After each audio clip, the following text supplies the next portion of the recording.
안녕하십니까? 소쿨극장의 재미있고도 기이한 옛날 이야기 시간입니다. 오늘은 조선 초기의 대학자 성현의 글, 양반 남편과 노비 아내의 사랑 이야기입니다. 구독과 좋아요, 그리고 알람 설정 부탁드립니다. 재미있고도 좋은 글로 보답하겠습니다. 옛날 한양의 명문가 출신 양반으로서 성균관에 다니는 안생이라는 선비가 있었다. 그는 일찍 배우자를 잃고 혼자 쓸쓸하게 지내는 형편이었는데 성 동쪽에 아름다운 여자가 살고 있다는 소문을 들었다. 하루는 얼마나 예쁘길래 사람들의 입에 이렇게 오르내리는가. 궁금하여 살찐 말을 타고 가벼운 옷차림을 하고는 물어물어 그 여인이 사는 곳을 찾아갔다. 한나절을 그 집 근처에 있는 정자나무 아래에서 기다린 끝에 먼 눈으로 그녀를 보게 되었는데 그만 첫눈에 반하고 말았다. 여자의 부모는 당대 권력가인 재상가의 외건오비였지만 집은 한양에서 손꼽히는 부자였다. 그래서 그런지 많은 재물을 안생이 예물로 보냈지만 여자 쪽에서는 꼼짝도 안 했다. 일이 뜻대로 잘 안 되자 상심하여 안생이 병이 났다. 그러자 중매하던 사람이 상사병이 나서 남자가 곧 죽을 지경에 이르렀다고 여자 쪽에 겁을 줬다. 그 말을 들은 여자가 내가 뭔데, 나 같은 것 때문에 병이 나다니. 하고 마음이 움직여서 마침내 혼이 나게 되었다. 여자는 17, 8세쯤 되었는데 모습이 단아하고 아름다웠다. 두 사람 모두 애정이 새록새록 솟아나 사랑이 날로 깊어졌는데 남편이 아내의 머리칼이 향기롭다고 하면 아내는 난군의 눈동자가 아름답다고 했다. 안생이 나이가 젊고 풍채가 뛰어나니 이웃들이 모두 흠모했고 처가에서도 좋은 사위를 얻었다고 매우 기뻐했다. 안생이 마음에 든 장인 장모는 사위를 극진히 위했고 재산 대부분을 안생에게 물려주려 하였다. 그러자 여러 사위들이 안생을 시샘해 재상에게 가서 거짓말로 이간질했다. 장인께서 새 사위를 얻은 이래로 집안이 기울어지고 파산해 나날이 가난하고 궁색해지고 있습니다. 그 말을 들은 재상이 노했다. 내게 허락도 받지 않고 주제넘게 갑자기 양반 사위를 얻었으니 노비 주제에 괘씸하구나. 그러고는 곧 사나운 종 몇 명을 보내 여자를 잡아오게 했다. 이때 안생은 아내와 마주 앉아 담소하고 있었는데 놀라 어찌할 바를 몰랐다. 그저 서로 붙들고 두 손을 꼭 잡고 있을 뿐이었다. 잡혀간 안생의 아내는 재상의 집에 갇혔다. 안생은 처가 식구들과 함께 돈을 내어 재상 집의 노복들에게 뇌물을 주고 밤이 되면 담을 넘어가서 아내를 만났다. 그러다가 재상집 담벼락 옆에 있는 조그마한 집을 하나 구해서는 전방을 꾸며놓고 서로 만나는 장소로 삼았다. 하루는 처가에서 당에 한 켤레를 보내왔다. 아내가 신발 만지작거리는 것을 보고 안생이 농을 했다. 이렇게 예쁜 신을 신고 장차 누구를 즐겁게 하려 하오? 그 말을 들은 여인의 얼굴빛이 변하더니 눈물이 방울방울 눈에서 떨어졌다. 서로 굳게 약속한 말이 지금도 눈앞에 생생한데 당신은 어찌 그렇게 말씀하십니까? 라고 말하더니 즉시 옷고름에 차고 있던 은장도를 풀어 신 한 짝을 갈기갈기 찢어버렸다. 안생은 그 지조 높은 행동에 마음으로부터 감복해 아내를 더욱 깊이 사랑하게 되었다. 이때부터 저녁에 가서 새벽에 돌아오는 생활이 여러 달 계속되었다. 이 일을 사위 중에 누가 가서 일러 바치니 재상이 이 말을 듣고 크게 화를 냈다. 절대로 같이 살게 할 수 없다며 반인 중에 아내 없는 사람을 골라서는 여자를 시집 보내려고 했다. 그 소식을 들은 장인이 주인인 재상을 찾아가서는 재산의 반을 바칠 테니 딸의 노비 문서를 불태우면 안 되겠냐고 호소했다. 그 말을 들은 재상이 재산은 자기도 쓸 만큼 있다고 거절했다. 그 말을 듣고 장인이 그러면 왜 그러느냐고 물었다. 그러자 재상이 말했다. 내 명령을 거역했기 때문이다.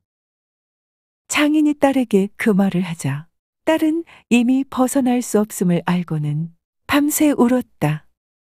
다음 날 아침에 딸이 말했다. 일이 이렇게 되었는데 내가 어찌 정절을 지키겠습니까? 그러더니 그동안 수고했던 재상집 종들을 모두 불러 잔치를 열고는 음식을 푸짐하게 차려 먹였다. 그러자 사람들은 모두 여자가 개가하리라 생각했으며 혹자는 그녀가 의리 없이 마음 바꾼 것을 욕하기도 했다. 잔치가 한창 진행 중일 때 여인이 몰래 대들보에 목을 메어 죽었는데 안생은 미처 이 일을 알지 못했다. 이튿날 안생이 본가에 있는데 처가에서 여종이 왔다. 안생이 나가보니 여종이 다급하게 말했다. 부인께서 어젯밤에 자진하여 죽었습니다. 그러나 안생은 웃기만 하고 자진한 이유도 묻지 않았다. 두 사람 사이에 그런 일은 있을 수 없었기 때문이다. 긴가민가한 안생이 전방에 가보니 방에 병풍을 놓고 그 뒤에 이불로 아내의 시체를 덮어놓았다. 그 모습을 본 안생이 비로소 목 놓아 통곡하며 주저앉아 가슴을 치니 이 소리를 듣고 울지 않는 사람이 없었다. 그때 큰 비가 내려 홍수가 나니 사람들이 도성 동쪽에 있는 상가로 갈 수가 없었다. 이에 안생이 몸소 아내의 빈소를 차리고 아내를 염습한 다음 아침 저녁으로 제사를 지냈다. 밤새 눈을 붙이지 못하고 있다가 얼핏 선잠이 들었는데 아내가 바깥에서 생전과 똑같은 모습으로 들어왔다.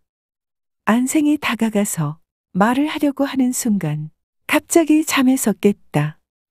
방 안을 둘러보니 창문은 적막하고 바람에 문풍지가 흔들리며 촛불만 외로이 깜박거릴 뿐이었다. 안생이 울부짖고 통곡해 기절했다가 정신이 들었다. 사흘이 지난 뒤 구름이 흩어지고 큰 비가 멎었다. 안생이 달빛을 받으며 본가를 향해 홀로 걷다가 수강궁 동문에 이르니 밤이 벌써 이경이었다. 한 여자가 화장하고 머리를 높이 묶어 올린 채 앞서거니 뒤서거니 하며 따라왔다. 안생이 보니 걷는 모습이며 모든 것이 예전에 보던 아내의 모습과 똑같았다. 안생이 큰 소리로 부르며 다가가니 문득 사라지고 없었다. 울면서 어느 개천 한 구비에 이르니 어느새 아내가 먼저 그곳에 와서 바위 위에 앉아 있었다. 놀란 안생이 다가가니 또 사라지고 없었다. 울면서 본가에 도착해서 보니 여자가 또 대문 밖에 앉아 있었다.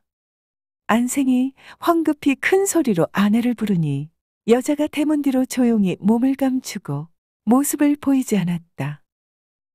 이때부터 안생의 심신이 혼몽해져서 때로 바보 같기도 하고 때로 미치광이 같기도 했다.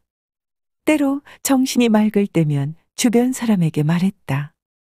나를 향한 아내의 애정은 천하에 비교할 사람이 없었다. 딱 하나 비교할 사람이 있다면 그 사람은 나다. 한 달 남짓 뒤에 예를 갖추어 아내를 묻고 나서 얼마 안 되어 안생은 그녀의 무덤 옆에 광을 파서는 그 속에 들어가 죽었다. 들어주셔서 고맙습니다. 용어 풀어 올리겠습니다. 성균관은 조선의 최고 교육기관입니다. 진사시와 생원시에 합격한 사람에게는 먼저 성균관 입학 기회가 주어졌습니다. 외건오비는 소속 관청이나 주인의 거주지로부터 떨어져 지내며 각기 다른 형태의 신역을 부담한 노비입니다. 사노비의 경우 주인과 떨어져 살면서 직접적인 노동력이 아니라 그에 상응하는 신공을 갖다 바쳤습니다. 반이는 임금의 친족인 종친이나 정산품 이상의 당상관이 거느린 호위병입니다. 일종의 특권이자 신변 보호를 위해 동반하고 다니던 사람을 반인이라 했습니다. 당에는 예전에 사용하던 우리 깊고 악호가 작은 가죽신입니다. 흔히 악호와 뒤꿈치 부분에 꼬부라진 눈을 붙이고 그 위에 덩굴무늬를 새긴 것으로 남녀가 다 신었다고 하는군요. 수강궁은 태종이 세종에게 왕위를 물려주고 거처하기 위해 지은 별궁입니다. 성종 연간에 창경궁을 수강궁 터에 건립하면서 수강궁은 기록으로만 남게 되었다고 합니다. 이경은 하룻밤을 5경으로 나눈 둘째 부분으로 밤 9시부터 11시 사이입니다. 광은 시신을 묻기 위하여 판 구덩이입니다. 참고문헌 및 자료 출처 소개해 올리겠습니다. 조선 전기의 학자인 성현이 지은 용제총화가 모본입니다. 이 책을 김남희와 전지원 등의 교수가 협력하여 현대 한국어로 옮긴 용제총화를 참고했습니다. 한국민족문화 대백과사전, 국립중앙박물관, 한국학중앙연구원, 국립민속박물관, 한국민속 대백과사전 그리고 문화재청의 기사 및 사진을 빌렸습니다. 또 간송미술관과 지역의 문화, 한국인의 통과일에 상례의 기사 및 사진을 빌렸습니다. 현대화가 박연옥의 책, 한국의 미인도와 조선의 여류시인 미인도에서 그림 몇 점을 빌렸습니다. 국립민속박물관 특별전, 기산 풍속화에서 민속을 찾다에 도록을 빌렸습니다. 조선시대 화가, 김준근, 신윤복, 김홍도 그리고 장승업의 그림 몇 점을 빌렸습니다. 위키백과와 나무위키의 기사와 사진을 빌렸습니다. 123RF, 핀터레스트, 픽사베이, 크라우드픽, 게티 이미지뱅크 그리고 픽스타의 사진과 일러스트를 빌렸습니다. 소쿨극장은 일주일에 3번, 매주 화요일, 목요일 그리고 토요일 오전 10시 전후에 이야기를 올립니다. 다음에 만날 때까지 안녕히 계셔요. 고맙습니다.